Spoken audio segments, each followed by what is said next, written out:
sundalo, buong tapang at taas loob mong isisigaw. Pag-ibig, kapayapaan at pagkakaisa sa bayan ang dapat mong Wala ko ibabaw. ba upo ka? Pinatayo-tayo mo pa ako. Tenchi, manood ka, Tenchi.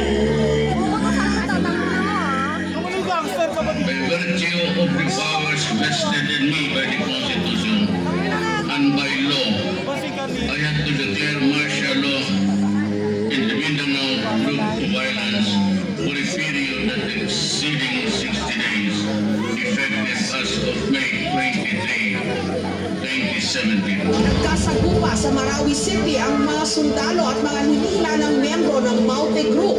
Nagkasagupa ang tropa ng militar at Maute Group sa Marawi City. Nandoon na sila eh. Nakapusto na sila bago tayo pumasok.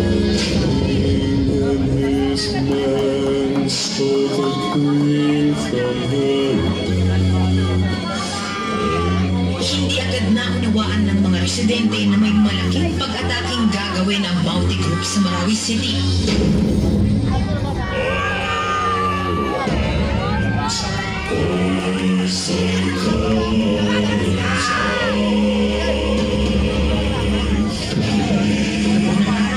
Makikita ng ilang residente nakatitig lang sa mga lalaking nakaitim. Ang iba, sige lang sa pagbiyahe. I am ordering you to crush ang Kristo.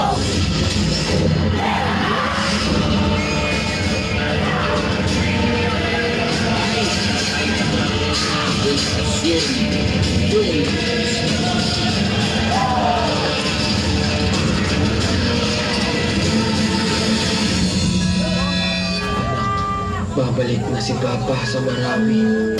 Pamilis kita. Papa. Sinira na Papa ng kabuhayan ng mga residente sa ating pagkakulungsod.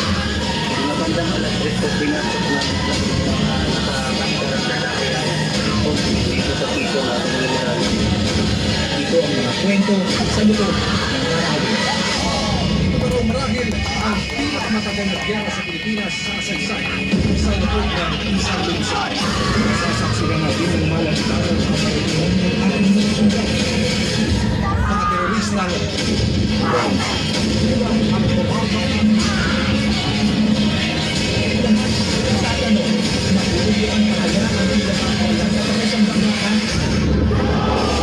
Itigil na ang ingay. Tama na ang tutukan. Itigil na ang tigmaan. I will not talk anymore kasi marami na ang sundalo ko.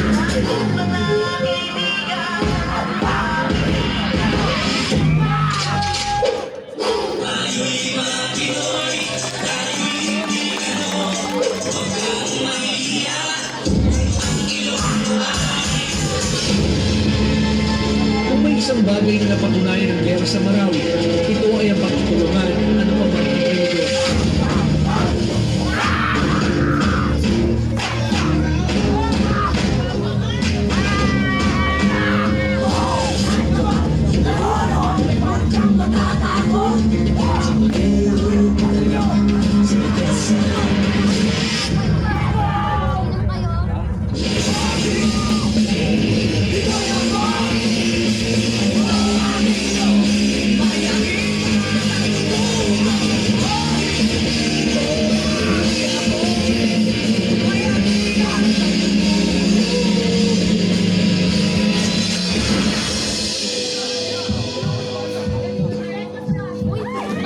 Papa, sinulat ko to para sabihin, bukas po ay makakagraduate na po ako. Kaya po ang magsabit ng medalya ko ha. Iintayin ko po kayo. Nagmamahal, anak. Wala mong palakpakan dyan!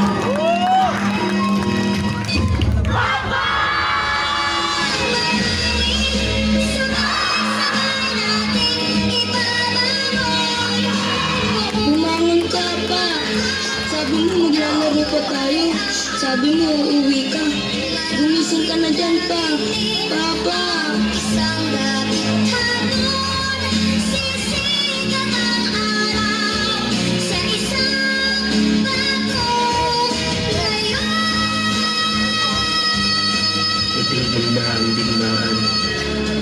na ang labanan.